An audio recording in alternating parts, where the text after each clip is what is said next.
Indonesia bekerjasama dengan pemerintah Provinsi Sulawesi Selatan dan juga Otoritas Jasa Keuangan Sulselbar melaunching Bulan Ekonomi dan Keuangan Syariah Sulawesi Selatan. Ini sebagai langkah meningkatkan literasi keuangan masyarakat Sulawesi Selatan tentang keuangan syariah. Sejumlah lembaga dan ormas pun digandeng agar literasi keuangan syariah meningkat terutama di daerah pelosok. Sementara itu, perekonomian di Sulawesi Selatan secara umum cukup terjaga. Angka inflasi di bawah 2% dan diprediksi akan bertahan hingga akhir tahun 2024. Inflasi ini pun cenderung terkendali.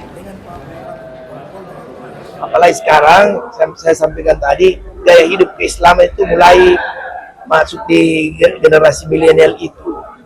Nah, kenapa angka yang disebut oleh Kepala OJK tadi masih tidak lebih 8%? Itu mengkonfirmasi juga informasi yang disampaikan oleh Kepala Perwakilan BI bahwa kita tengah di literasi dan edukasi. Karena itu saya menyarankan tadi sasaran literasi itu diarahkan ke pedesaan. Karena orang di desa itu saya sudah sampaikan kepada Kepala OJK juga, orang desa itu menyimpan uangnya di bawah bantal. Bukan mereka miskin.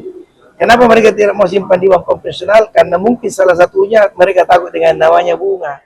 Ya, sampai bulan 8 yang kemarin kami memantau bahwa inflasi di Sulawesi Selatan ini masih terkendali. Ya, kalau kita bandingkan target kami yang year to date sekitar 2,3%, itu inflasi di Sulawesi Selatan itu masih di bawah target itu. Artinya tabungan kita itu masih banyak. Dan kami berharap